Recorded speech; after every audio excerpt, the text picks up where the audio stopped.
For the first time to the Publisher Insider. Well, welcome. I know we have a lot of returnees. It's a favorite among a lot of publishers who have been with us for the 4 or 5 years that we've been doing this.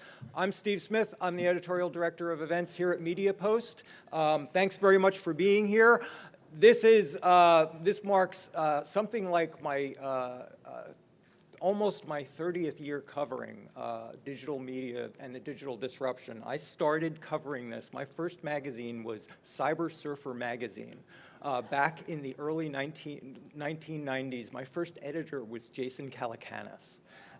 That's how far back this goes. But in recent years, it's become apparent, and I think through these events, it's become apparent. And I've come to believe that publishers need to start, in order to really manage this disruption, we need to start thinking, and publishers need to start thinking more like the emerging wave of direct-to-consumer brands that we've been seeing emerge and disrupt their markets over the years. It's clear that the age of mass media was being supplanted by niche media, and so too was the old values that were associated around buying eyeballs and buying impressions, looking for reach and looking for scale. The oligopoly, they took care of that. They bought that. They won that battle. There was another battle to be won that really had more to do with deeper relationships with audiences, deeper relationships and understanding of data, deeper understanding of who our audience was and how to serve them in a lot of deeper ways than we had simply just with content. And that's what we've been talking about over the last few years here. They were likely going to need to find a way around the usual supply chain, around advertising. They were going to need to go direct to consumers in a lot of different ways. And to do that in a world of more commoditized media, they were also going to need to think more like product development managers. They were really going to need to think about how they develop experiences for users that are for audiences that did not always involve traditional content. And that's a lot of the sensibility that informs the agenda that we're going to the next few days. Our theme is engagement, moving from an impression-based mass reach media environment to one of engagement. And what that means across all of different categories. So today we're going to be talking about that theme. We're going to be talking about what engagement means to publishers. We'll be talking about what a data-driven publisher really means, what it's like, how it's structured, how it informs all different aspects of a publishing organization. We're going to be looking tomorrow at video, that sort of Charlie Brown football that has always been held out to publishers for years and years with different models and different lures. Where are we now in terms of the video models that work? What platforms and distribution is working? Is OTT, which many people have been touting as the next football, really a football or really a promise? Programmatic advertising, is it really ready to engage? Are we ready to get beyond crap inventory and crap creative and really start using these technologies to engage? I've been to all your sites, I know how bad it is, and really start engaging consumers and using the technologies to tell deeper stories. And then we'll also be talking about all the different ways in which new products are being developed and being conceived. We really are, in some fundamental way, I think, redefining what media is. It's not just content. It has to do with live interactions, with e-commerce, with membership experiences. We're now starting to talk about not just users, but viewers, members, guests, influencers, buyers. That's a different way of conceiving the audience and a different way of conceiving products that we develop for them. So if you're still thinking about your audience as a set of eyeballs, if you really think that what you have to sell is a set of impressions, I think you've probably already lost. I think a lot of the conversations that we're going to be having over the next few days are going to be talking about the ways in which publishers are digging deeper and thinking differently about what media actually is. But enough of me and my thoughts. This event and this series of events has always been about you and your opinions and your thoughts. And we start, you guys overwhelmed me with the responses to my survey that I send out before every one of our summits asking you to define some of your key challenges. Don't get scared. There are 28 slides in this deck. I promise you I'm not going to go over all of them. But I did want to highlight a few things because I want to get your voices into this mix to start us with some of the impressions, and especially the diversity of impressions that people have about their businesses and what's challenging them. So for instance, I asked about what the biggest challenge and obstacle is that you face in increasing company revenue, overall lack of resources, the ways in which it's forcing people to triage their values and try to work with a more limited set of staff. One interesting note had to do with the current political cycle. This is another issue that's come up more and more as I talk to a lot of publishers, is the ways in which their editorial is pressing upon their receptivity to advertisers. There's a lot of blacklisting going on that's limiting where advertisers want to go, and there's a lot of tension between what's going on editorially and what advertisers and the environments that advertisers want to be in. Culture change, I think we're going to be talking a lot about how this is impacting publishers. Again, sorry, I'm trying to keep up with my own. I don't have my cheap monitor, so I'm trying to keep up with my own with my own slides. Migrating to PIPs, a lot of commentary about the various ways in which people are coming at programmatic and the impressions. And again, what I'm going to do here is we're going to take this entire deck and we'll put it online, so you're going back and see the opinions and the ideas that are being voiced by some of your colleagues coming into this event. Again, direct and programmatic monetization challenges and the ways in which cookies and privacy may be impacting that entire ecosystem. Distributed platforms, reaching consumers on an ever-ceasing broad array of platforms, how you just manage all of those relationships now that they're out there.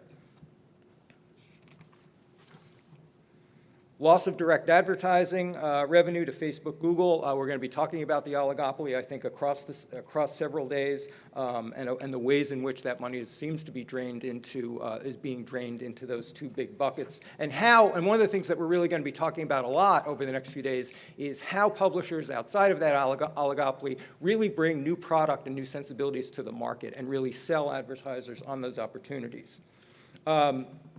I asked about the revenues. I asked about the what is the biggest growing revenue stream for you? And again, a broad range of answers, everything from new creative ad units to subscriptions. A lot of responses. A lot of people think that custom content is one of their strongest suits. A lot about. I'm sorry. Pardon me. But I'm out of sync with my own slides.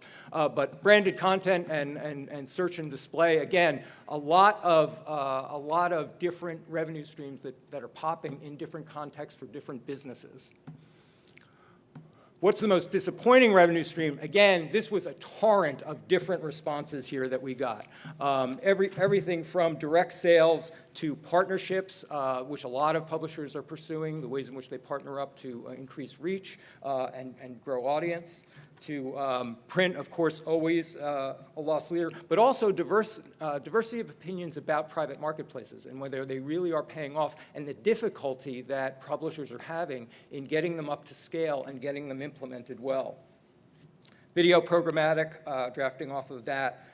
Data and audience. Data and all of these things is harder for publishers to do than many of them initially thought, and that still seems to be a major choke point, is getting the data right and getting the implementation and the integration of a lot of programmatic systems.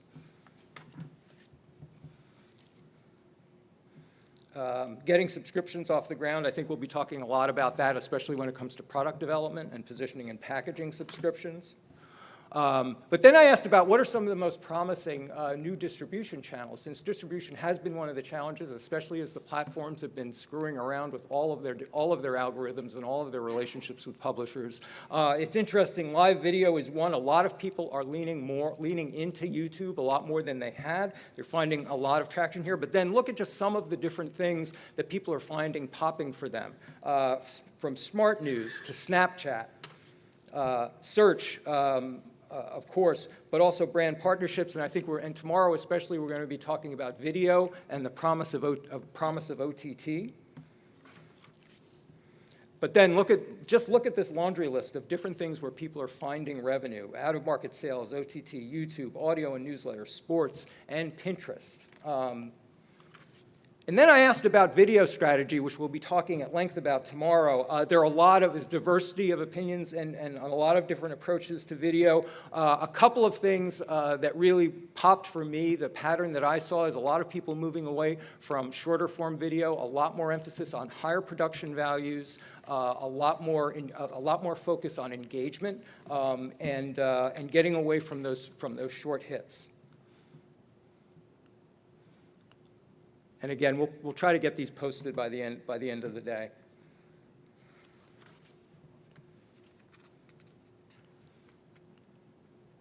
And again, there are a lot of focus on longer form, higher end content when it comes to video. And then I asked, finally, all of you to talk about your overrated and underrated bright, shiny objects, the things that are being dangled in front of you that you, and again, we had a diversity of opinion from, still can't believe ComScore is a thing, to newsletter open rates, CTR, Grammarly, video header bidding is overrated, underrated, affiliate contextual commerce. We're going to be talking about a lot of that over the next couple of days. I love this one especially. Podcasts, both overrated and underrated. A lot of publishers who find that when they do it right, it really can reverberate throughout their organization and offer a lot of multiple advantages, but getting it right is very hard and very costly and very time-consuming. Blockchain, you don't hear that too often. Video, Facebook, OTT. I'm sorry, I'm racing through a lot of these. Overrated, DMPs, because they're mostly tied to third-party cookies. What the implications of new privacy rules will be on publishers is something that is still hard to gauge right now because so much of it is vague. OOH, overrated, again, podcasts, this idea that it simply takes too much time to get this right and to integrate it well.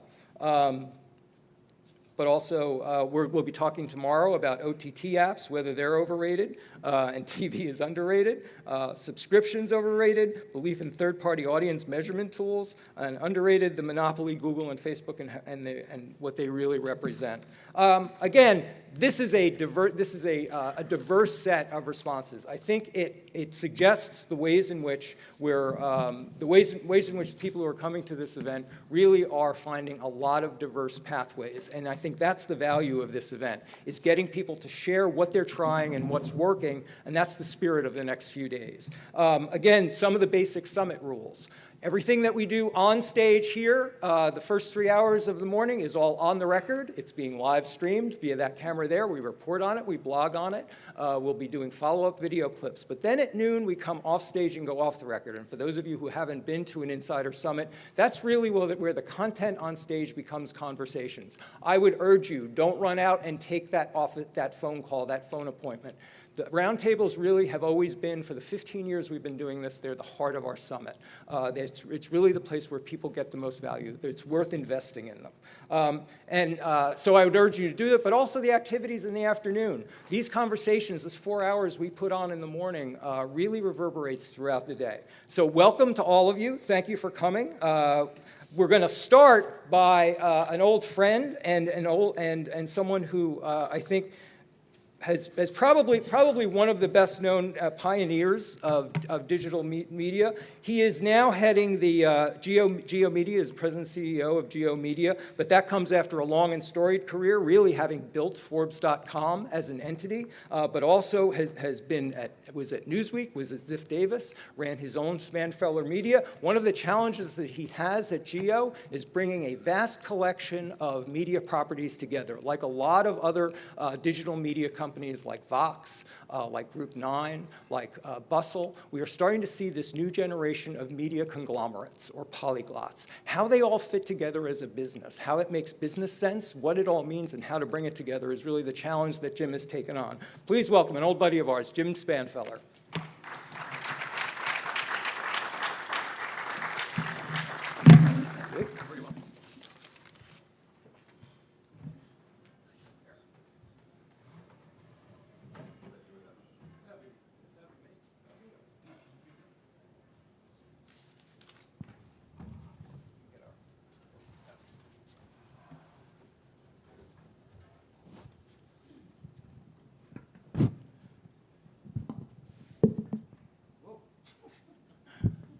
Stay with us now.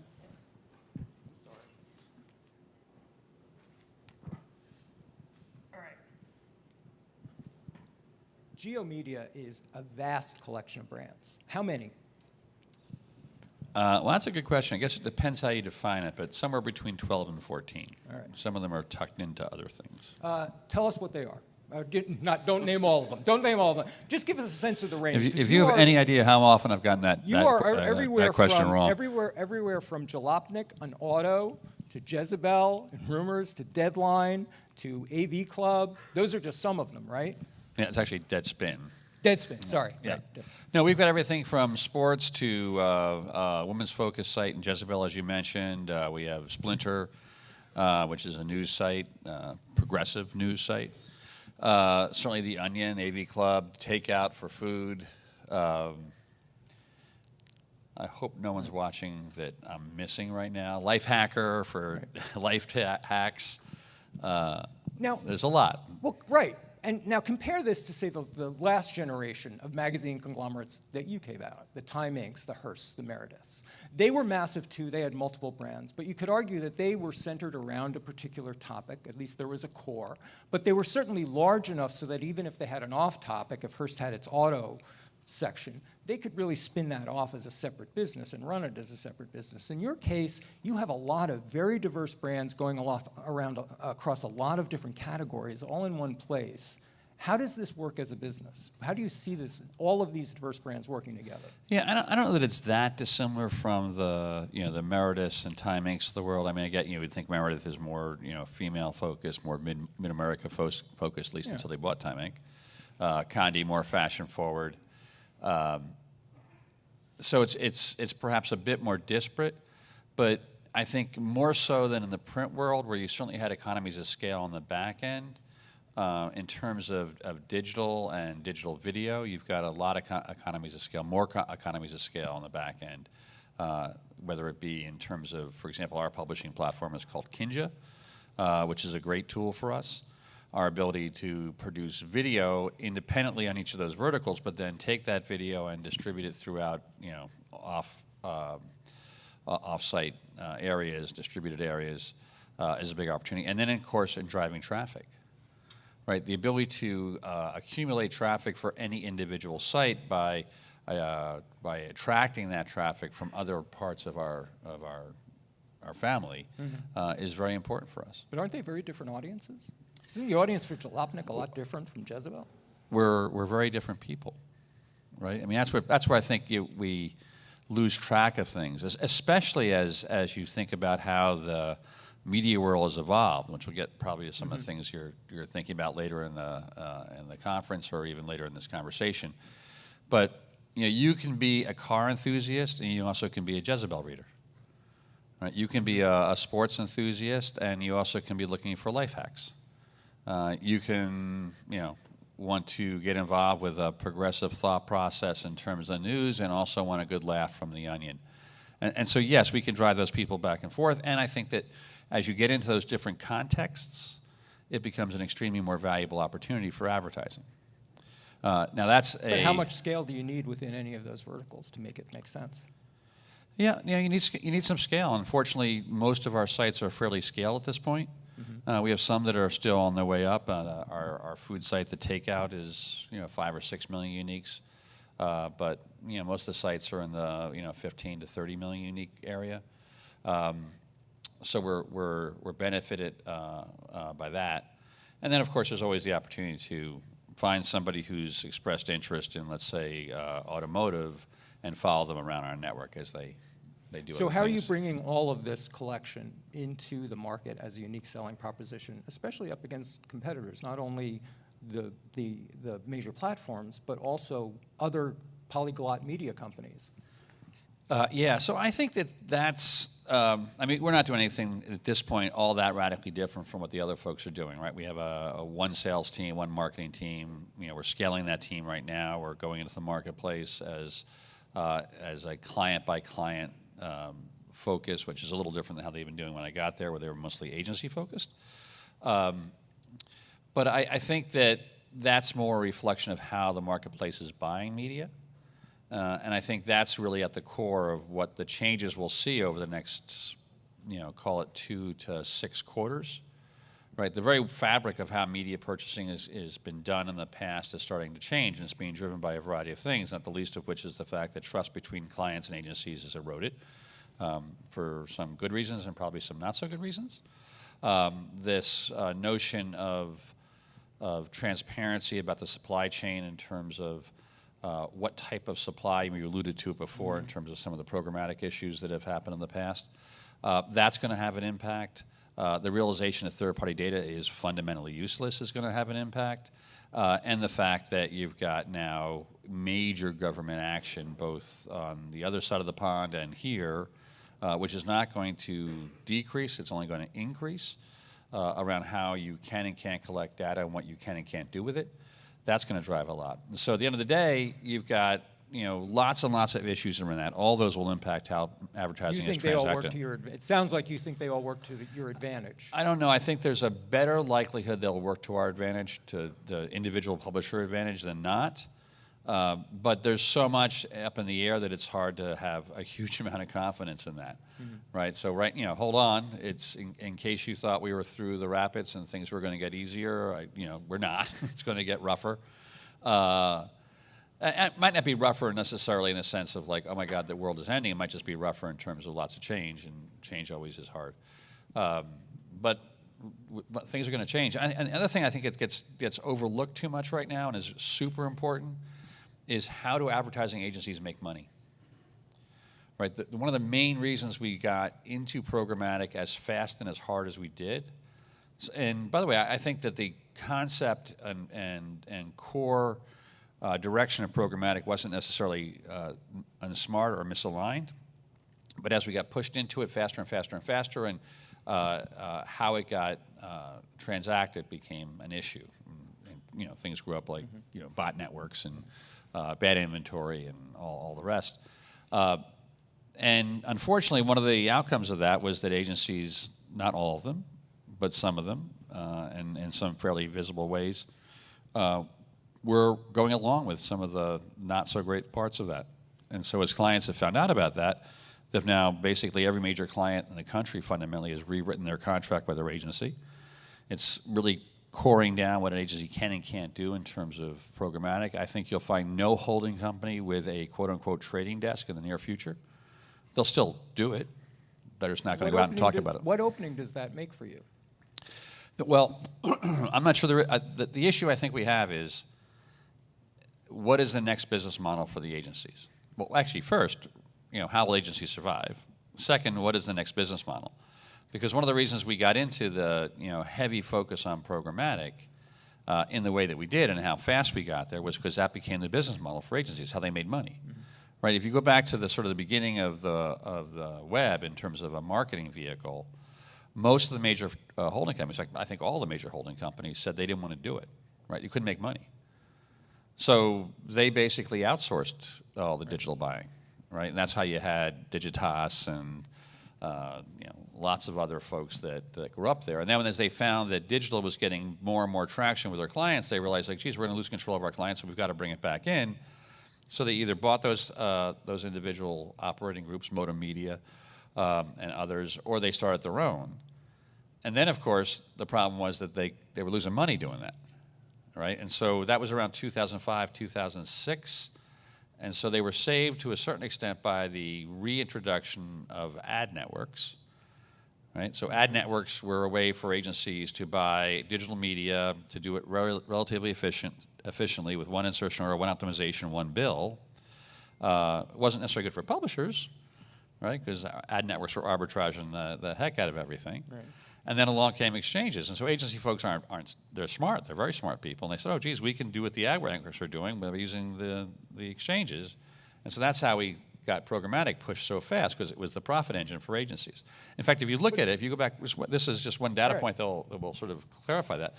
If you look at the 10Ks for all the major holding companies, during this time from, let's say, 2005 to 2010, at the very same time that procurement was the big buzzword of the day in terms of all the different advertisers, marketers coming in and having their procurement departments basically skinny down the margins with which the fees that they're paying their agencies. At that exact same time those margins are being crushed, all the holding companies were seeing huge ramp in terms of their individual margins, their profits. So, but again, where does that leave you as a publisher? Does that mean you build your own, in terms of how you structure your programmatic moving forward to take advantage of where we are now? Are you building a private marketplace, self-serve platform? What does that mean for you? Well, actually, a self-serve platform is a whole other issue. We should talk about that in a sec. Well, you raised it. I know you're sort of moving towards it, so I wanted to get us there. Yeah, I think all the above, right? Because again, we don't really know what's around the corner for either clients or agencies. It's still being sort of worked out. It's changing the tires of the car while it's going 60 miles an hour. But I do think programmatic will endure, and I think actually programmatic can end up being a very good thing for the publishers in this room and beyond. Because one of the problems with digital advertising, and one of the reasons why agencies pushed it away in the beginning, is it was really hard to transact on, which meant it took more time, which meant it cost money. Programmatic wasn't conceived of as a way to take that time out of it and make it a much more efficient process. Got a little bit off to the left or off to the right as we moved along, but I think we can certainly get back there. And the sort of shorthand for that right now, as you think about programmatic guarantee or PMPs, I think you'll continue to see those types of endeavors evolve, right? And how that's done, whether it's done through some sort of first-party data, which is probably unlikely because first-party data is for the most part too thin for a marketer who wants to get any kind of scale across some number of publishers. So I'm guessing, and as Steve Forbes used to say to me back in the day when he gave me financial advice, he says, this advice is worth what you're paying for it. And I would say, I'm not paying for it. And he goes, yeah. So that's where I'm at right now with you guys. But I think there's probably going to be a fairly deep drive towards context again, but built into a programmatic process. You mentioned, we both had talked before about self-serve platforms and tied it to your understanding, your feelings about the oligopoly and Google and Facebook. I want to go there. I want to briefly raise that before I bring you back into the internals of your company. But talk about that, how I believe you have a particular vision of how we should be regarding the oligopoly and its success and what its competitive advantage is. Well, look, it's not the yeah. Facebook, Google, No, Amazon. By the way, it's not right. even oligarchy anymore. It's like Right. it's triopoly now, right? Right. It's not that those folks haven't had a fairly negative impact on all of our businesses, but we should also keep in mind when you look at these numbers that show them getting 90% of all the incremental advertising that goes out there, that a lot of that advertising they're getting is stuff we're not even thinking about, right? And this goes back to your notion of self-serve. The vast majority of revenue that goes through Facebook and Google is self-serve revenue. They have literally, I forget the numbers now, but they're like tens of millions of clients. What publisher in this room has 1 million clients, 1 million advertising clients? We don't, right? But these folks do because those clients are super small, right? It's Joe's Pizzeria, it's Fred the Barber on the corner, it's the Italian restaurant across town. Because they've built these self-service platforms and they've built up a whole sort of cottage industry about how folks are able to go out and access that. So this is one of the things I think some of the trade organizations might want to think about getting involved with. I mean, the DCN has done it a little bit with TrustX, but TrustX isn't really a self-serve platform when it comes down to the sort of SMB opportunities that are out there. So I think that it overstates the impact that Google, Facebook, and others are having on sucking all the new dollars out of the marketplace. And it also provides an opportunity for something we should think about as the business evolves. So I actually want to bring this back to Geo.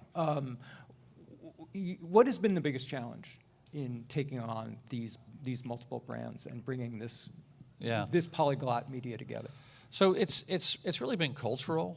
If you go back to the sort of generation of what I guess was called Fusion Media Group when we actually bought it, and so it was rolled up by Univision. They had a strategy around that. Then they basically forsake that strategy relatively quickly after they bought the properties. And so what they had done is they brought 3 different disparate companies together, and then for reasons that were not unintelligent on their part and not appropriate for what they were trying to solve, they basically sort of paid less attention to it. And so these 3 cultures became entrenched individually as different cultures, and actually took on, in some cases, non-helpful, non-company, or I should say mission-oriented attributes.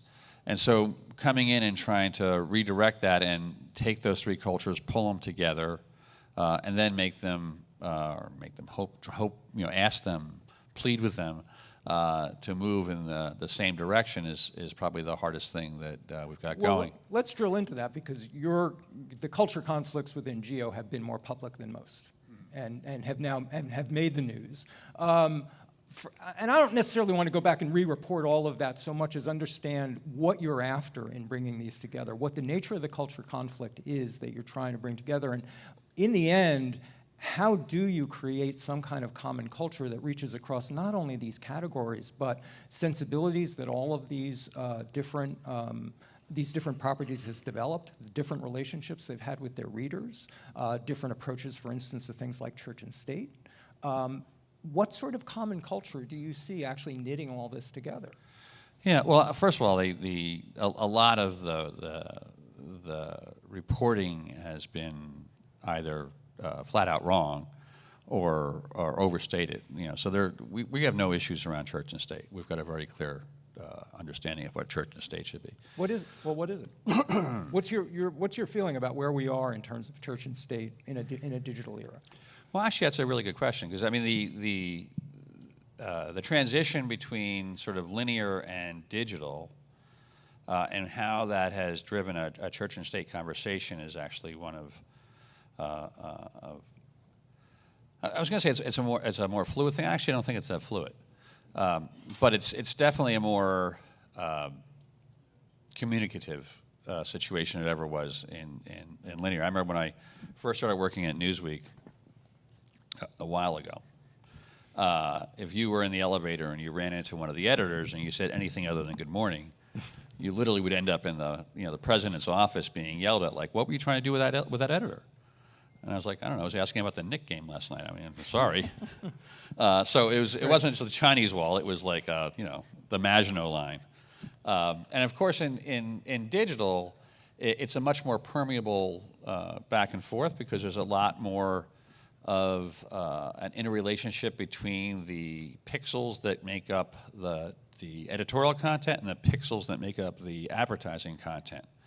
But having said that, the notion that there should ever be a moment, i.e. there shouldn't, where the enterprise-oriented side of the business, the sellers, if you will, the business side, has impact over any specific story because it might have a positive or negative impact on their clients, there's no place for that. And so, that's pretty hard and fast, and I don't think that's particularly different from what it's been in the past. But let's get to what kind of common culture do you have in mind? Yeah, I don't think it's that radically different. It's just a matter of making sure or educating and identifying and having buy-in around common cause. Right, so it's not about like your common cause has to be the same from an editorial perspective as this site, because that doesn't make any sense to where you're in the genesis of your question. Mm-hmm. Right, but the common cause has to be connecting with your end users, if you're on the editorial side, and getting engagements so that end user spends more time with our content. And then obviously on the business side, it's about monetizing that attention in a way that benefits the company.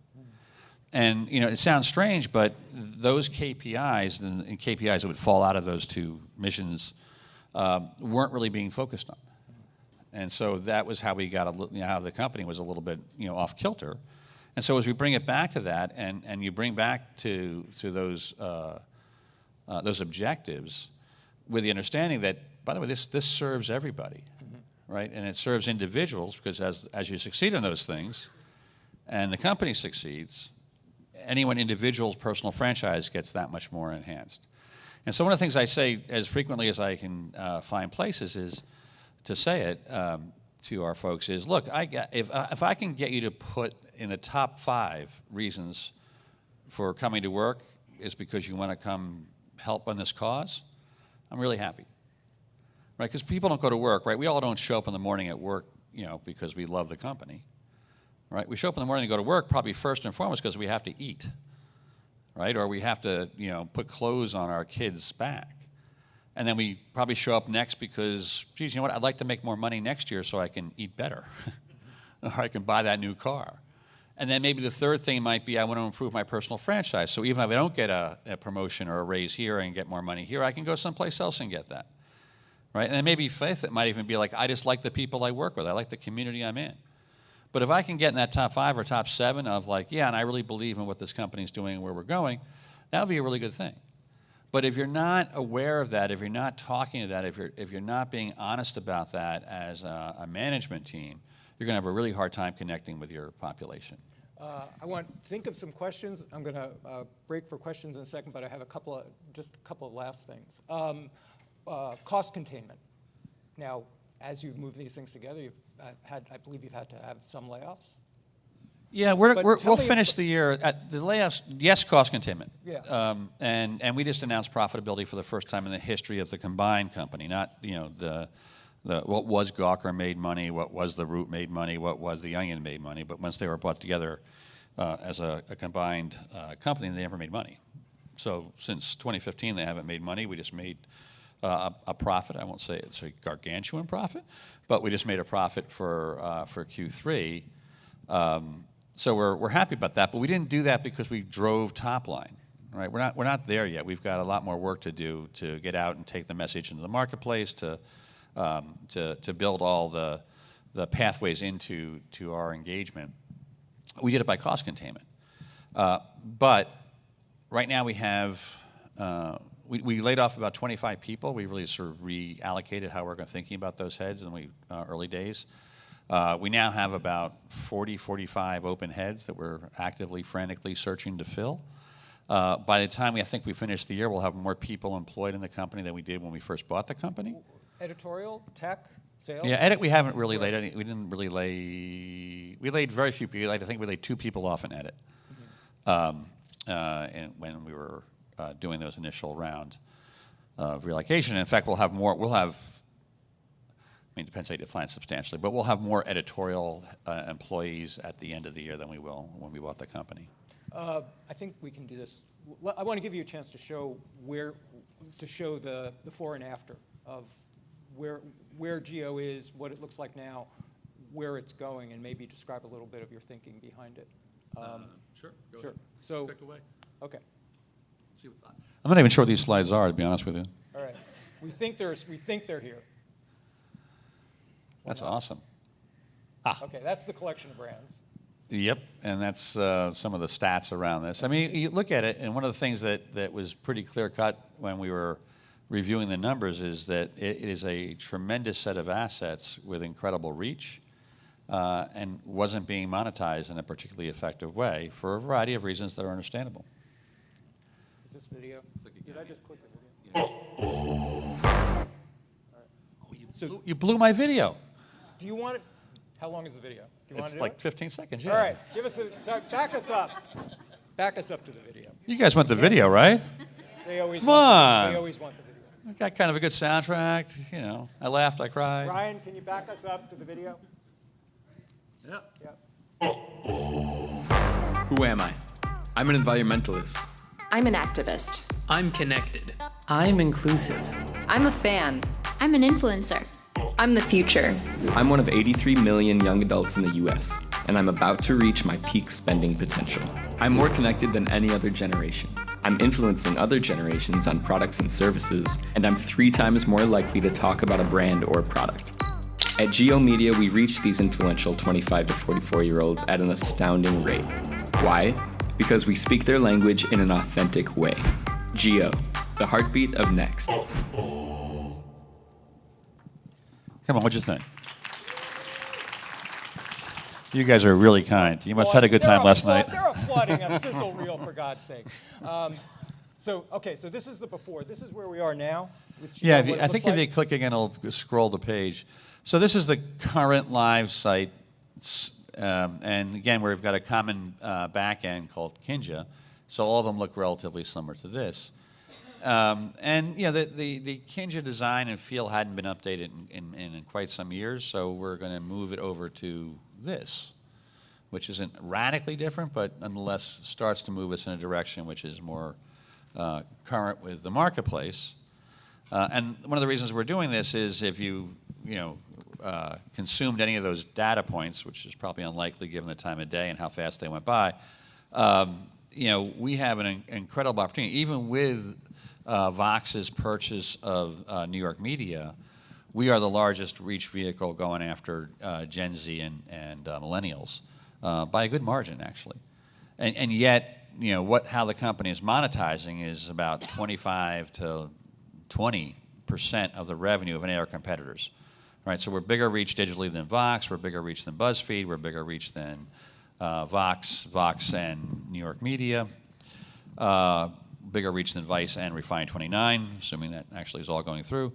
So we've got a great opportunity. We have to turn the lights on. And so this is one small way we're going to do that. We're also going to redesign all the home pages of each of the individual sites. That will take some time as we go through each of the sites and make them more bespoke for the individual site. But by the end of the fourth quarter, we should have all that done. Thanks, Jim.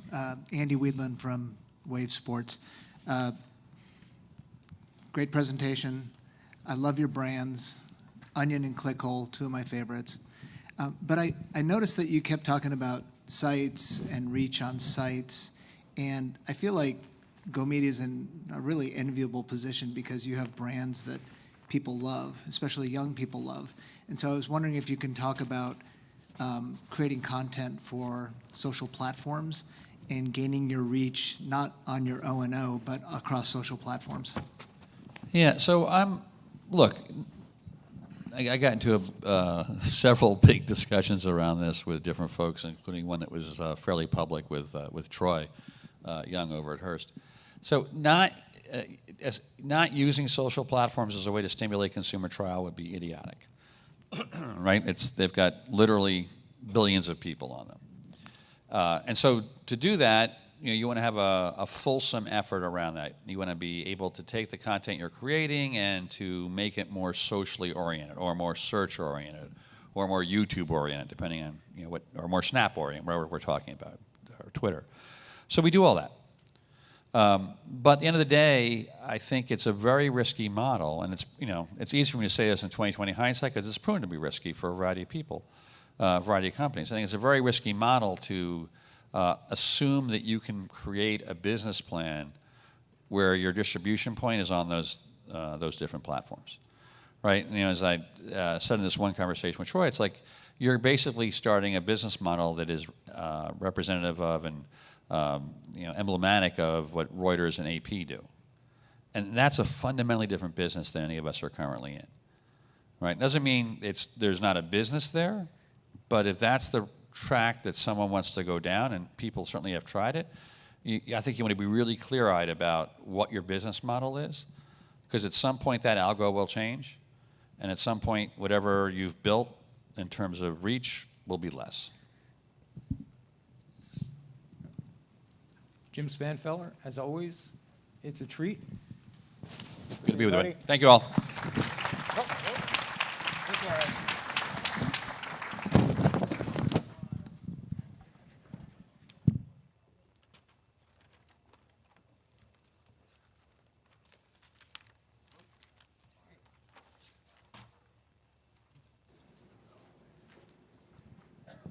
So we're gonna start the discussion with coming at the definition of engagement and understanding how publishers are defining engagement, the ways in which they are bringing this new understanding of their audience, this deeper understanding of their audience to market.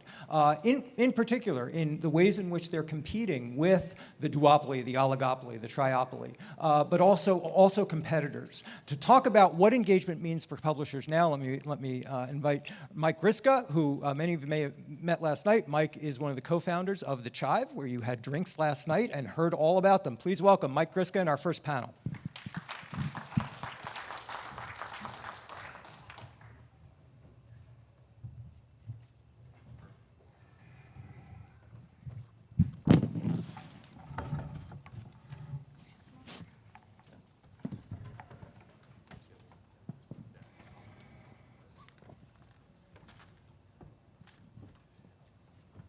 Great, thanks everyone. Yeah, and hopefully everyone had a great time last night. Yeah, that was definitely the intention, to get everybody very well served in advance of this talk. Knowing that we were going to be having it bright and early, I figured that would only kind of ease everything into this. So when Steve and John asked us to kind of host a happy hour and lead sort of this talk, I mean, I thought it was kind of front and center, especially for our business. For those of you who were there last night and heard John Resig, one of the founders of the Chive and our head editor, kind of talk about like kind of the engagement that we try to create with the Chive brand, and actually like just be true to our audience and stand for something. It's no more relevant than today in kind of how we are kind of pivoting how we used to present our business to advertisers and how we're doing it today. And so, I'm going to get into it with everybody here on the panel here in a second, but just from our perspective, where, go back 3-4 years, where it was all about monthly active users, how large our reach is, where our audience is at, to now just driving pure engagement. And because that's the only way versus the platforms that we really can stand out and differentiate ourselves. So, from our perspective, great that we have 13 monthly active users on our O&O properties. Great that we have a social reach of 8 million, but what really drives engagement is, that our visitors are spending 191 minutes a month on our app. They're interacting. We're still one of the top 40 websites for discuss comments. So folks are actually engaging with the actual comment or the actual content and commenting with each other, and then they get out their credit cards. We've sold somewhere in the neighborhood of $175 million worth of T-shirts and other apparel over the last 7 years. We've raised somewhere in the neighborhood of $15 million for charity with Chive Charities and our 501c3. So that story resonates with advertisers, that these are not just eyeballs, these are actually like real people, real community, that actually they get out there, they comment, they get out their credit cards, and actually we I think have somewhere in the neighborhood of 1,000 Chive sponsored events on an annual basis. So we can also get our audience off the couch. So that's what's really kind of resonated for us, over the last couple of years, as we've kind of like changed our story, changed our pitch, changed our entire strategy around it. So with that said, enough about me. Do you want to introduce our panel here, and we'll kind of let it just go down the line. Hi, Annie Granitstein. I run the branded content studio at the Washington Post. Pete Jacobs. I'm the Vice President of Integrated and Content Marketing for Digital Trends. I'm Nick Johnson. I run sales at McClatchy. Brian Shaka. I'm the publisher at Rolling Stone.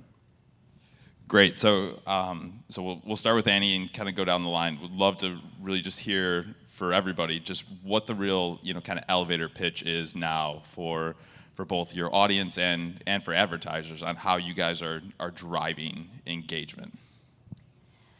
Yeah, so for us, engagement is really all about creating content that's relevant to our audience, because if the content is relevant to them, then they'll engage with it more. So we do that by looking at the data, both about how our audience is behaving on our site, what articles they're reading, but also doing audience interest surveys. So really generating a lot of first-party data to us to kind of dive deep into who our audience is, and we think about that audience as having 3 segments: the consumer audience, the business audience, and the thought leader audience.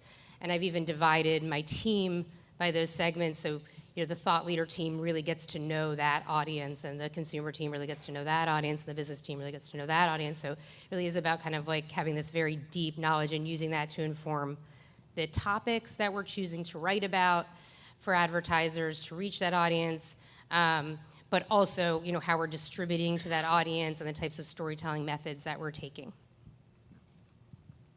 Oh, great. For us, a lot of what we're focused on right now is just how do we incite people to take action, to take one more step, whether it's on our site or pushing them over to a shopping cart on a given e-commerce partner and really trying to intuit kind of what they need or what they mean when they ask, if they come through a certain query or by searching for certain products, really just trying to understand like kind of where they are in their path to purchase or in their trying to figure out kind of what's broken and how to fix it and what we can put in front of them that's going to help and, be a, real solution provider to them. And so, like Annie said, we're looking at a lot of data on kind of just the overall demographics and figure out the life stage, where they are, and then, how then from a product perspective, that affects them and the differences between someone at 25 looking for their first TV and someone at, 45 looking to totally wire their home to be fully smart. So we're basically like 30 Washington Post lights, like small versions of Washington Post in 30 different markets with 30 different mastheads. And so our challenge is unique in the sense that we are uniquely local. We've been in these markets for a really long time. We have readers of our newspaper that have grown up with generations with our mastheads. So the advertising value proposition is strong impact locally. But at the same time, with 30 newspapers across the country, we've actually got some scale. So over the last year, we've built out a national digital sales team. In terms of sort of the value proposition, we're a legacy media company that's trying very, very hard to become digital and contemporary very quickly.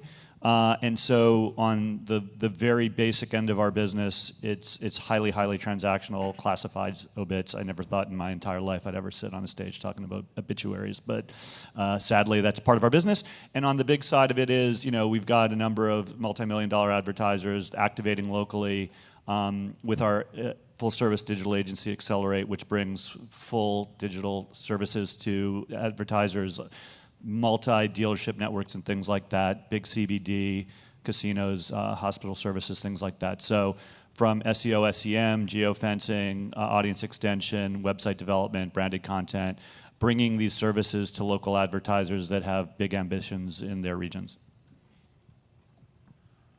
And the Rolling Stone story is probably a little different.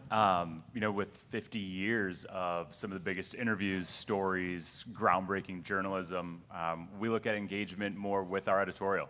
And we have the data behind it. We have the capacity to create branded content like what Annie's working on as well. But on a daily or weekly or monthly basis, we look at how Rolling Stone headlines are driving engagement not only on our own platforms, but across all of media.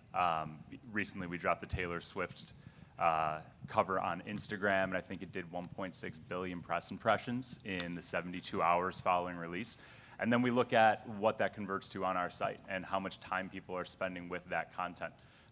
Our team has a good idea of how long it might take to read an entire article. And when things like Taylor Swift are trending, our edit team is jumping out of their seats and they're like, holy shit, people are reading the entire thing. They're spending 10 or 12 or 15 minutes on the site with a single article. So we have those kind of major news breaking moments throughout the year where we have a huge cover story. We do an interview. We have Sean Penn interviewing El Chapo via burner phones in a cave in Mexico that leads to an FBI arrest and things like that are really great. But then we try to maintain that momentum with our audience throughout the year by peppering in lists, definitive things like the 100 greatest singers or 500 greatest guitarists, and then continuing to evolve with creative content tentpoles, looking at what has resonated with our fans in the past and making sure that in between those big moments we're bringing things to life that are going to drive interest across different genres, whether it's music, politics, TV, and entertainment, and then how that performs on different platforms and ensuring that we're growing not only in the digital space, but we're leveraging social platforms and we're giving that something that is additive to our fans' interests in all the places that they're consuming Rolling Stone content and extending into streaming and growing even, what we have from a written standpoint into, short form documentaries that live on OTT platforms or partnering with studios to bring something like the El Chapo interview to life with Facebook Watch, to continuing engaging on more platforms. Yeah, maybe undersold that a little bit. I mean, we just won a Pulitzer for breaking the Epstein story wide open, and very proud of busting Robert Kraft for the rub and tug incident down in Miami. So, we're happy to break news, and journalism is the core of everything we do as well. Perfect. From Robert Kraft, Annie, to just where you mentioned how you've segmented your audience in order to drive content, and just maybe talk to us a bit about the role that first party data and your business insights team is kind of creating or is playing in how you create content. Yeah, so we have the Washington Post Research and Insights team, and I think the team you're referring to. So it's the same team that does all the surveys and polling for the newsroom. So we're very lucky to be able to tap into them because they really are like the best at doing this kind of work. What we'll do is we'll feed them hundreds of different topics. And then they'll seed those out to thousands of Washington Post readers, and they'll have them rank the topics on a scale of 1 to 9 level of interest. And then we'll look at which topics are getting 8s and 9s kind of across the board, and that's where we know to lean into for advertisers. But we'll also marry that with the first-party data of how things are performing, similar to what Brian was just talking about on our site. We'll look at what's spiking, what's really popular, and kind of marry that with the interest data. So it really is kind of like looking at these two feeds to come up with the right topics. So then, taking that step from driving towards more engagement, interaction from a content perspective, what sort of metrics are resonating with advertisers? I think from an engagement standpoint, they're obviously looking at time spent on articles and video completion rates on videos. I do think there is a trend towards wanting more down funnel kind of metrics, and we've actually started to create shoppable content kind of in response to that, and also retargeting campaigns. So what that means is that we'll, the audience that engages with the article content that we create, we then retarget them with more traditional display advertising and kind of move them down the funnel towards a point of purchase or towards the client's site.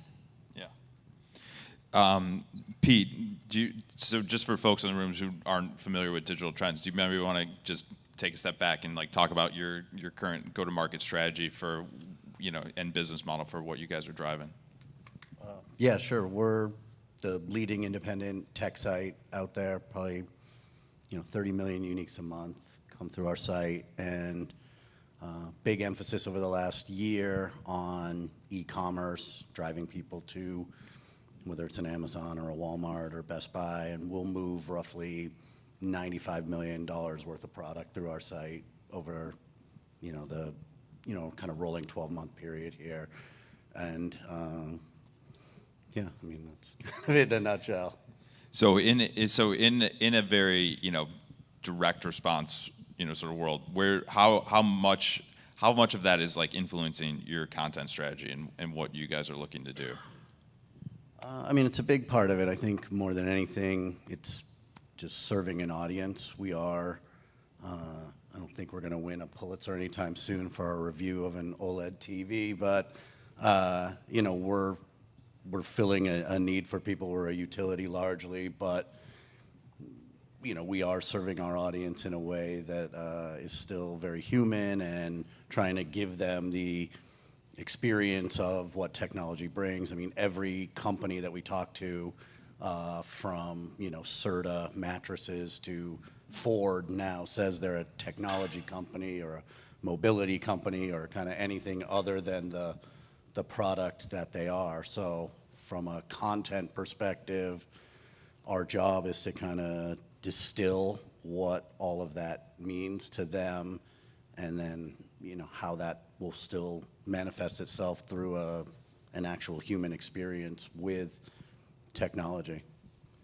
So I'm going to give the tweet version of Digital Trends because it's a kick-ass site that probably most people in this room haven't heard of. It's really Consumer Reports for the millennial audience, except Consumer Reports is sleepy and boring and Digital Trends is not. So, if you've not spent time on it and you care about a millennial audience, it really is a badass site that you probably have not spent a lot of time on, but it's a killer brand.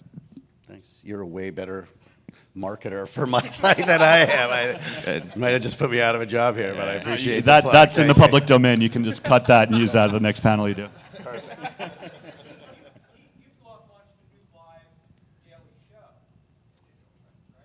Yeah, we. As a part of that larger picture, tell us about how that's the ways in which something like that is adding to engagement. Yeah, we launched Digital Trends Live just a year ago. And really what it is it's just a daily conversation with our most loyal audience about just what we said about the experience of technology and how it's kind of shaping our lives on a daily basis. It gives us a little more elbow room to really kind of show the human side of who we are, because it's hard sometimes for that to come through when we're talking about tech companies or specific products. And we really think that humanness or humanization of tech is really what sets us apart. So having our editorial staff be able to come on every morning, talk about what they're working on, talk about what's happening in the news or on the site, kind of spilled coffee and mess ups and, you know, everything that comes with live TV. You know, we look at that as part of the attraction over something, you know, super polished. And really what it came out of for us was this: we saw a lot of publishers in our space, you know, quote unquote, pivot to video over the last few years. It was something that as an independent publisher, it was an arms race. We just knew we couldn't win anyway. And so live, really from an investment standpoint, made a lot of sense for us. And then from an ability to differentiate ourselves, also was really attractive to us. And so, yeah, we're across 10, 15 different distribution partners. We do about 10 million views a month on our live content. When we go to events like CES or Samsung Unpacked or a SpaceX launch, you know, we'll see 75,000, 100,000 people join us, and then it's a, you know, a little bit of a party for us. It's a conversation with that audience, and it gives us a lot of feedback on kind of what they like. They're very vocal, obviously, about what they don't like, and yeah, it's been a great success for us. So Nick, so you mentioned, you know, you do have some, you know, kind of larger, you know, more national advertisers, but a lot of your business is driven by, you know, the SMB market. Yep. So talk to us a bit about how you convince those folks to advertise with you versus, you know, the self-serve platforms that, you know, Jim mentions. Yeah, I mean, it's funny. Having spent a lot of time as a digital guy in TV companies, I never necessarily thought I'd find myself in this space. But it's interesting because local, I feel like, is a different animal, and self-serve is obviously a real thing, and there's a lot going on there. But I also think at the same time it can be impersonal and tough to navigate. So a lot of our clients are obviously coming to digital and trying to figure it out, but they don't have the horsepower necessarily to be really, really good at it. And so I think part of our value propositions is to sort of be an intermediary in serving the role of what a traditional agency would be for a Fortune 500 marketer, and bringing on those skills and the capabilities that allow them to leverage new technology and new services to do a better job of driving business their way. And for us, it's a pretty good place to be, because it's, as Andre, who's sitting in the audience, who runs the agency, it's very sticky. So the switching cost is high. So if we have a really good relationship with a 10 top auto dealer and we're doing real business for them, it's hard to switch pitch us out, because they know the people that run their business. We're on location with them. We're shooting video for them. And it complements our sort of owned and operated hardworking media. At the same time, our challenge and / opportunity is that we are a very legacy-oriented business, and we still sell a lot of print. That's like selling a lot of carriages in a world where there's a car. And so we're trying to figure out how to get ourselves out of that business as quickly as possible and pivot to digital. So letting people understand the value and bringing them on board is really where all of our future focus is invested. That's great. And then I think one of the topics I do want to talk about as well then is as you provide that like next level of service for these clients, how do you do it in a cost-effective manner, both while you're trying to make this pivot and manage the you know, the actual print infrastructure that exists for your business. So, you know, on one hand, there's a lot that's happening around just trying to make the publishing side of our business more efficient, which thankfully I spend zero time thinking about. That's for people that understand that side of the business to focus on. So the opportunity that I've had in coming in is that we have a 164-year-old company that has arrived at digital like 25 years late. So I walk in looking like a sorcerer or a wizard with all this fancy talk about what the future should look like. They're like, wow, that's amazing. And what I'm working through is basically a 2-year restructure of our sales organization. We are really tethered and bound by our structure that was governed by how we did business for a long time. So we have resources in a lot of places. We had very sort of old school sales structures that were very market focused. And the first wave of sort of structural change was to move from sort of 4 or 5 different sort of sales functions in 30 different markets that were compensated differently with different priorities depending on who the publisher in that market was, to centralizing structure. So we went from having 30 publishers that ran sales to 5 functional channel leaders. So I have a national digital sales team, a strategic sales team, a local sales team, a legacy group called Key Accounts, which basically does print deals across regions, and then our call center. And so once we sort of moved to that structure, now you start seeing that it's really more important to think about sort of resource allocation based on opportunity than by geography. And so we're kind of just trying to figure out how to continue to evolve that structure, as well as making sure that everybody in sales understands what the priority is. And there's 2 of them. One is we're working really, really hard to make sure that we have a stabilized operating cash flow for the company. And number 2 is double-digit digital growth, period. And so, you could not push that through 2 years ago because you had 30 publishers that looked at their business 30 different ways. And so you could mandate a priority, but that didn't mean it was absorbed into the markets. And now the priorities are very clear, and it's much easier to manage. Yeah, great. Brian, so for Rolling Stone, how does Rolling Stone win share of attention in this world where everybody is clamoring to grab? It's challenging, and as a mid-sized publisher, it's really a focus on quality.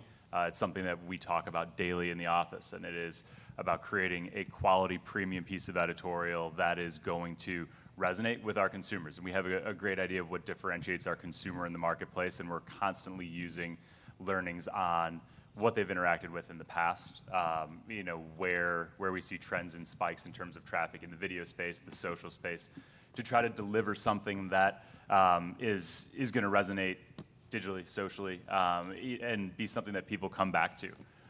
When we talk about traffic patterns and things, and you talk about growth in terms of bringing in new users, it is constantly ensuring that our content approach is resonating with the ever-changing Google algorithms.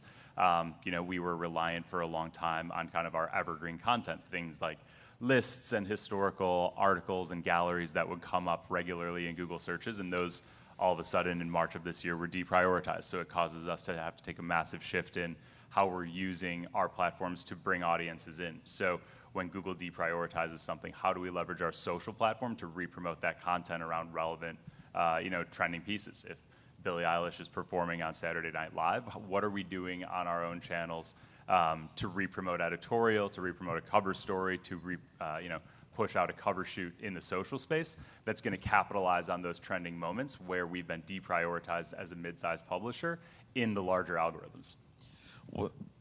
What's the one metric, Brian, that convinces advertisers to spend with you versus Facebook, Google, et cetera? It's time spent.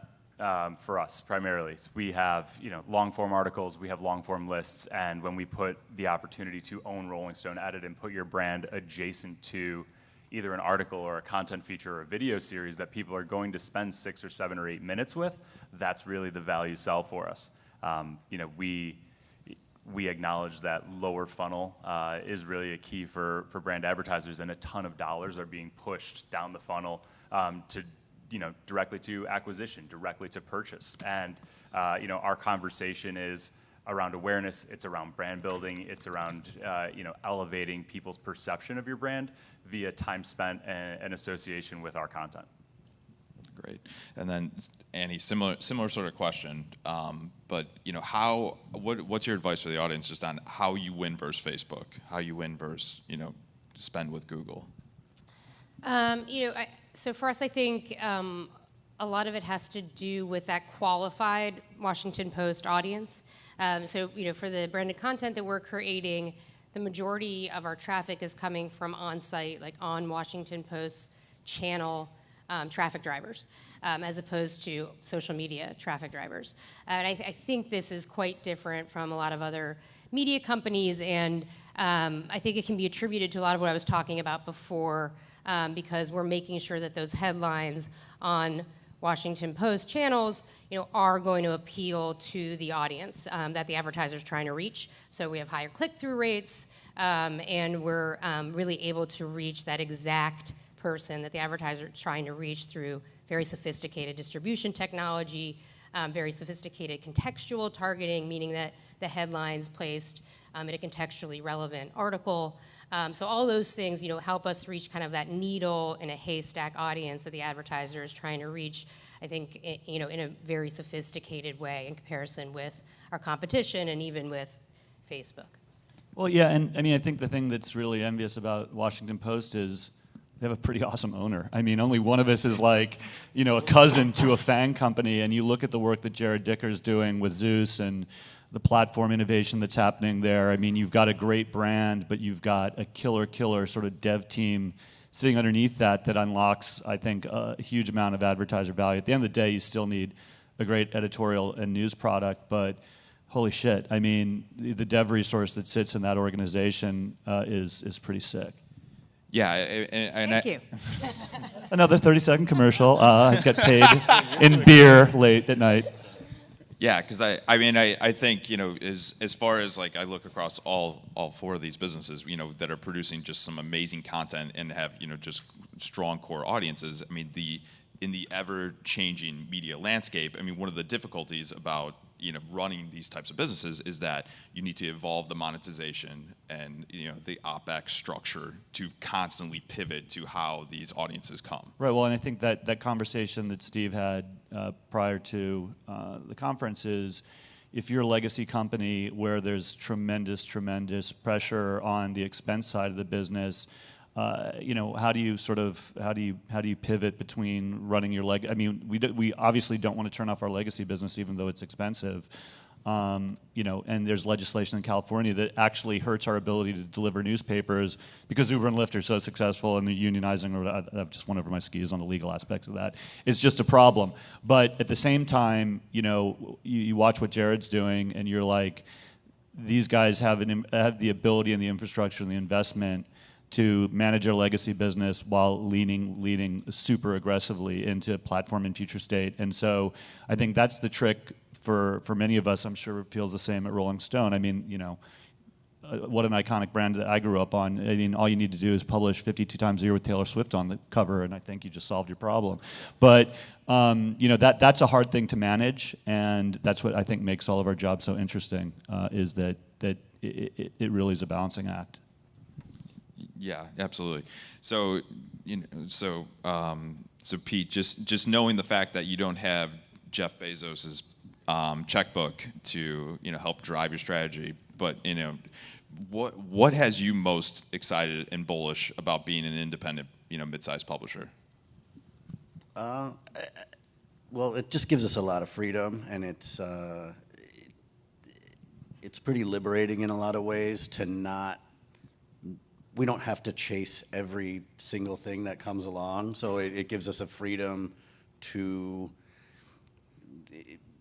the way we prove out what we're gonna kind of invest in and spend our time and energy on, you have to kind of prove it first before the company kind of gets behind it. But as an independent publisher, then once we make a kind of decision as an exec team that this is where we're going to go, you get the support and the kind of resources of the entire company poured into it. So as we look to say like, hey, e-commerce is going to be a real priority for us over the next year, and we're going to hire we hired Linda Mann away from New York Times and Wirecutter to come in and lead, help her grow a team.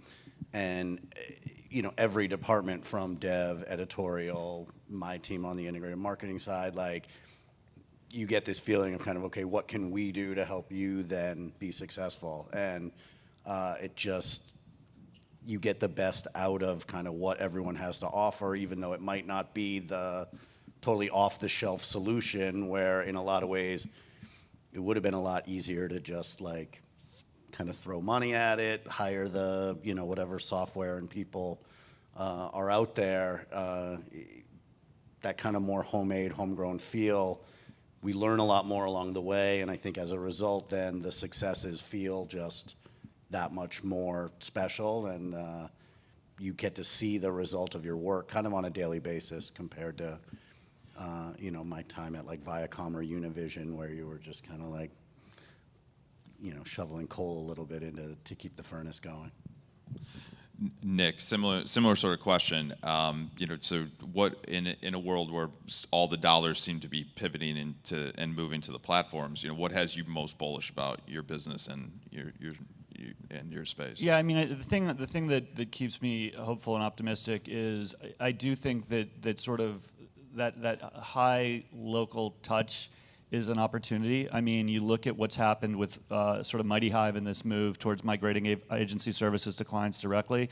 Really, that's what we do with Accelerate, is really a white label agency for customers or clients that you know may have been underserved or are sort of late to understanding digital. And you know, we have I don't know, you know, 6 or 7 really significant advertisers that push a lot of business through us.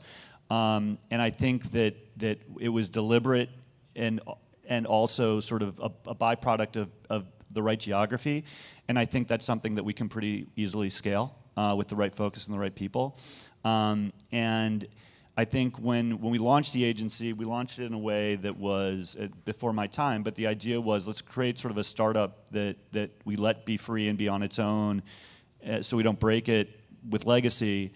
And when I got to the company, it became really apparent to me that it was time to pull that closer, and our strategic team, which is focusing on larger deals, needed to really lean into that. And we brought in a leader who is a digital native that understands those services and products and understands digital at a very senior and experienced level, who can lead his team into leaning more into that agency. So I think that's a differentiator for us.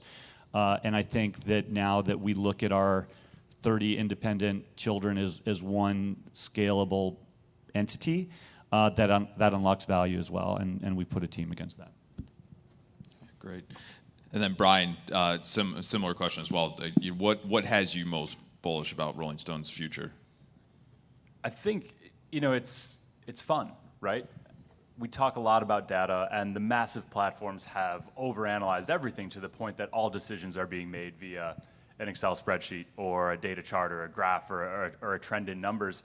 But everyone got into advertising and everyone got into publishing and marketing because it was fun and because you're really able to do things that people want to talk about and consumers want to engage with, and you're proud to, you know, to share with friends and colleagues at the end of the day. And Rolling Stone, I think, is uniquely positioned where when brands have an opportunity to launch a new product or to break off a piece of opportunistic budget to do something that is not so lower funnel driven, but really brings the fun and the heart and the passion back into it, they come to a brand like Rolling Stone because they want to align with an authoritative publisher who has access to artists, who is, historically is in the green rooms and on tour buses and in hotel rooms conducting interviews that no one else can get. And when brands, get out of kind of that really data-driven mindset for just a second and want to align with bring a new video series to life or run a documentary with Rolling Stone or put their brand next to the biggest names in entertainment or culture or politics, we are the first brand that comes to mind. And that's what keeps things exciting, and it allows us to keep evolving and push our content out into new places and work with Imagine and Ron Howard to create a new documentary series and talk with Amazon and Hulu and Spotify about creating podcasts and video series that bring the Rolling Stone voice to life in these new places, because it's something that people want to consume and want to be aligned with. And then Annie, so I know we've kind of talked a lot about in this world where it's going head to head against the trillions of market cap and the platforms. Absent of them, how in a world where they didn't exist, how would you look to invest and grow the Washington Post business? I mean, from my point of view, and again, I run the content studio, so it's a certain perspective that I bring. I think that we're in an era. I think someone else was talking about like brands don't want to talk about their products, right? They're like anything but. I think that that's like only an increasing trend. And if you look at the Business Roundtable announcement from a few weeks ago, about how brands have to have a higher purpose, can't just be about product and profit. I think that the Washington Post becomes a very important place for brands to get that kind of thought leadership message across. And that's, kind of like the sweet spot or the heart of what we do in the studio, but also what advertisers are doing with us with larger partnerships across the Washington Post. And that's consumer brands and B2B brands and kind of every brand, because they're getting that sort of halo effect of the Washington Post, like award-winning, Pulitzer Prize-winning investigative thing, but also, a team that has expertise in how you leverage that for a brand's message. So I think that that's, something that we are really like thinking about. How do we talk about that more and get that message across that the Post is the place to do that kind of thought leadership in a meaningful way? Great. Do you want to open it up? Yeah, for questions? we have time for questions. We have 4 different very different media brands that are thinking about engagement for very different audiences. What are your questions? Yeah, sure. Hi, guys. Chris Moore from Publishers Clearinghouse. I think someone mentioned engagement or brands were interested in CTR. Is that really true? It's hard to believe at this point. And this is open for anybody. I did not say that. It might have been me, maybe. I think what I meant was that since we're engaging a majority. So basically, like our traffic is coming from majority from on-site traffic drivers, and as opposed to social media. I think what's important there for advertisers as they think about engagement is who are they engaging, right? So as opposed to it being this, paid approach across Facebook, et cetera, they can know that with us, they are actually engaging that Washington Post reader, and with our very sophisticated targeting, a specific kind of reader that they want to reach. And just to jump on top of that, I mean, we're really trying to change our pitch and our conversations with everybody from this is our scale, this is our reach, and the conversation on on direct response or ROAS. We're changing that conversation to these are the types of folks, segmenting these types of audience, how they over-index, how they relate to your brand, and then they are engaged, they're commenting, they're spending money, time on site. It really is not just a pure audience impression scale. It is, this is what they are actually doing when they actually get there. But at the same time, as Annie, you mentioned more interest in that lower part of the funnel. Pete, you mentioned you've got Linda Mann from Wirecutter, who's now with you and is doing the affiliate program, which is going to be gauged by pure performance. I'm curious about how these two blend seeking this greater brand engagement at the top end, and yet at the same time, a lot of business models also at the same time being driven lower down into the funnel, especially through affiliate relationships. Yeah, it really is like the flip side of the coin, and we're seeing it go in both directions. So, like I was saying with these thought leadership kind of campaigns, which are a large portion of what we do, that really is about changing perception of a brand, very upper funnel. But then we're also doing these campaigns, especially with consumer brands, with B2B as well, where they really want to see it ultimately lead to conversions. And then we're doing those retargeting campaigns, and we're doing shoppable content. So it's kind of like a barbell or something going in these two very opposite directions. Pete, is it a barbell for you? Because I'm curious, at some point, there's got to be a collision between those two, because you're going to start seeing what's most profitable to do with your content, drive people down to the lower funnel where you can convert them into buyers, or try to aim for those bigger brand buys.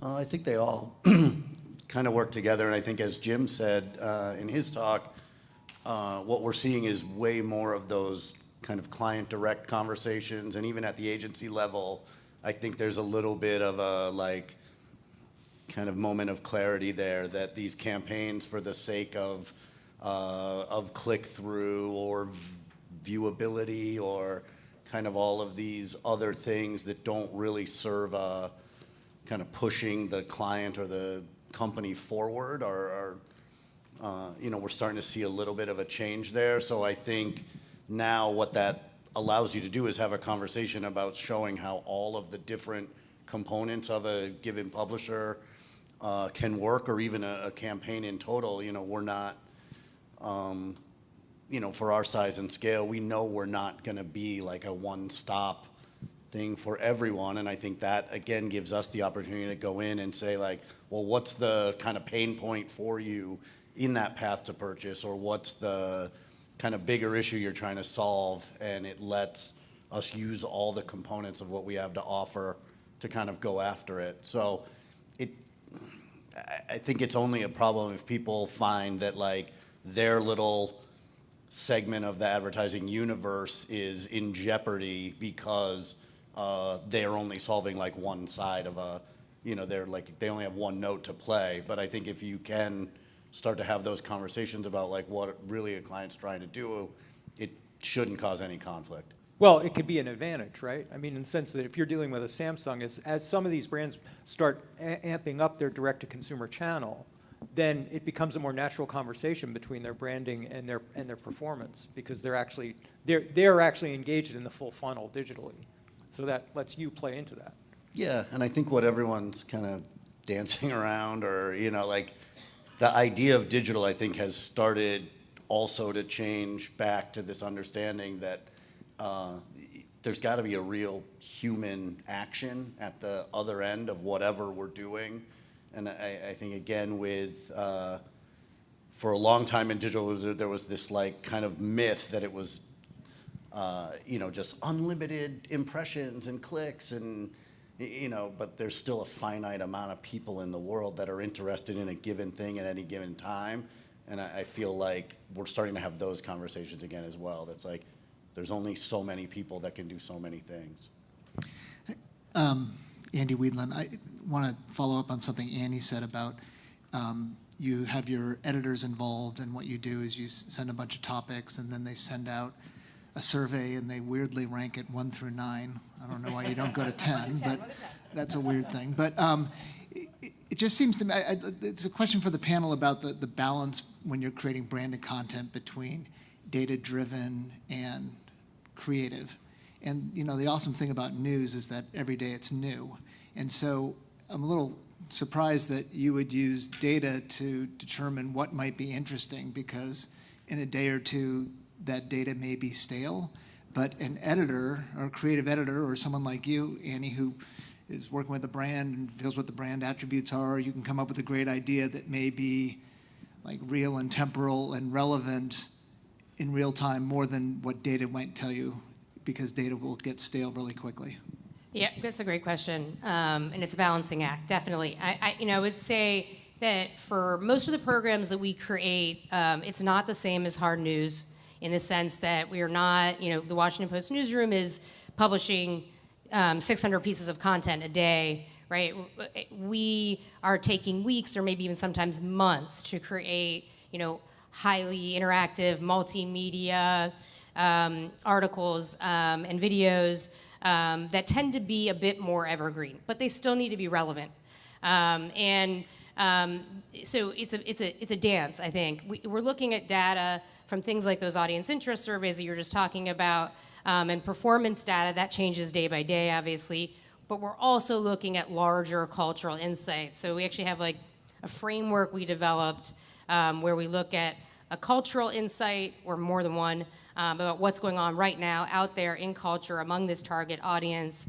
And then we look at an editorial insight, or more than one, that's coming from those audience interest surveys and from performance data on site, and marry those two insights, right? And this is definitely a creative process, marrying those, reaching the right conclusion in order to drive the brand's messaging. So it is very much a marriage of science and creative. That was said way more articulately than I could say it, so I'll give you Nick's like 101 for branded content in a news environment. I mean, I think that the value that we bring as a public, whatever publisher it is, obviously, is that if we can create a piece of work for you that feels authentic to our consumers in our environment, but is not editorially sort of out of whack and out of alignment with what our editors want, then we've done a pretty good job. And so, like, at the end of the day, what I'll try to represent, or my team will try to represent, is what is the ethos of our property, but let's embargo that content in a way that nobody mistakes it for news, but it feels appropriate in its place, that's relevant to what the people came to our sites for, but is authentic and makes the brand the hero in the middle of it. Like that, I would never ask an editorial, I would never ask Kristen Roberts like for approval on a piece, because I think it's separate enough from the news, but we know what feels right, and it's obviously it's put into place. It's clear that it's sponsored, but it feels authentic. Right. Yeah. That's the critical thing. Is it has to be in line with what they came to us for. Hi. Excuse me. Hi, Andy from Stack. You guys touched a little bit on the needs of advertisers earlier. Can you talk a little bit more about local, regional, and national advertisers as it relates to their desire for engagement? So I'll take a shot at that one since we kind of are up and down. For us, national advertising is the whole premise in launching our national advertising team was that we had a pretty strong programmatic business, which was all happening in an open exchange, which meant that we were devaluing our inventory, and so we wanted to have a direct relationship with advertisers. At this stage of the game, it's really stitching the 30 properties together, leveraging that audience, and scaling it up for an advertiser. And so the example I would give you is in 2018, we had a big box retailer that was doing low six figures with us. Built a national team, had a relationship with the agency, had a relationship with the brand. We 14x that business. So having a national sales team talking about the value of our audience and letting them know there's a million reasons why they're not getting their value out of the open exchange, it turns into results. On the far end of the spectrum is hyperlocal, very, very transactional. And the middle is the white glove, sort of high touch service for brands that have 6 to 7 figures to spend with us. And so the way we really break that down is a combination of owned and operated media, sponsorship, all the things that you might think, as well as branded content. So in Miami right now, we're working on a pretty big deal with one of the local casinos, and that's everything from branded content to literally an out-of-home art project in downtown Miami to ads in the newspaper to ownership on our owned and operated. So I think it's typically a very, very transactional business, but by having agency services and sort of thinking outside of just buying half a page and bringing solutions to them, there's a pretty good sweet spot of places that we play that for many, many years, we were not bringing solutions, and now we're moving from transactional to solutions. Mike and panel, we're gonna move this into a roundtable at the end of the morning. Thank you very much. That was really, really helpful. Thank you. We're going to